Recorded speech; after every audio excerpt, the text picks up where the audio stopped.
My name is Heather Rhodes. I'm a former educator. I have over 20 years experience in education. I got a phone call wanting to foster boy-girl twins that were left at a hospital. Went to the hospital to meet with the social worker and met Cade and Kaylee for the first time at 4 days old. And at 9 days old was taking them home the night before Thanksgiving. Cade and Kaylee, his twin, around 2.5. There were obvious milestones that were not being met. With my background in education, I went ahead and got them an evaluation. With Cade, there was obvious language barriers, communication barriers. Cade was given a diagnosis of autism. He also later was diagnosed with central auditory processing disorder and was recently diagnosed with a seizure disorder. He tries very hard to be like everybody else and can be very frustrating for him at times that he doesn't function on the level of a 9-year-old boy, but he wants to be that 9-year-old boy. Cade was enrolled at Longleaf Elementary in Hattiesburg, Mississippi. I was there for their birthday at the school. I brought them lunch and their birthday snacks. I also had a meeting scheduled with their counselor. Went to lunch with my children, went to the meeting. I got a phone call in that meeting that Cade was having some difficulty transitioning back because he had saw my car. And I told the school nurse, I'll go check on him just to reassure him that I'm still here and that I'll have his snacks for his classroom. Upon going to the classroom, I could hear my child screaming, "Let me out. I want my mama. Please let me out."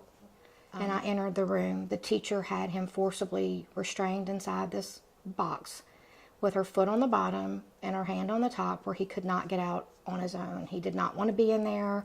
It wasn't a place he wanted to be.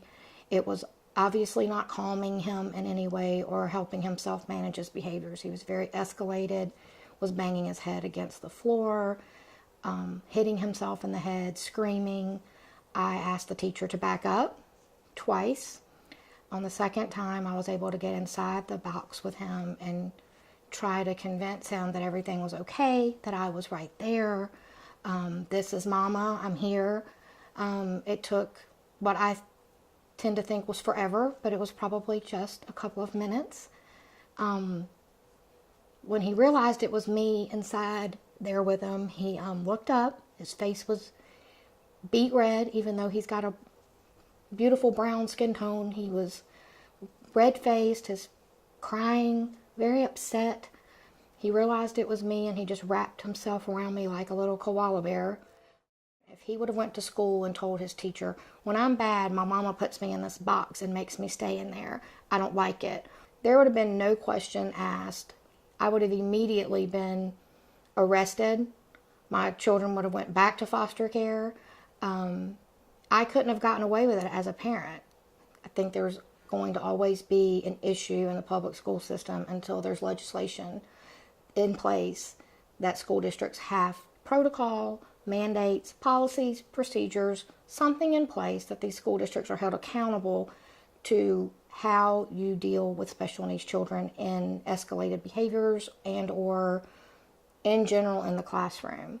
So he came into this world with his plate full, but he has every opportunity to continue his education with the support systems that he needs to be successful in a regular type classroom setting because he's smart.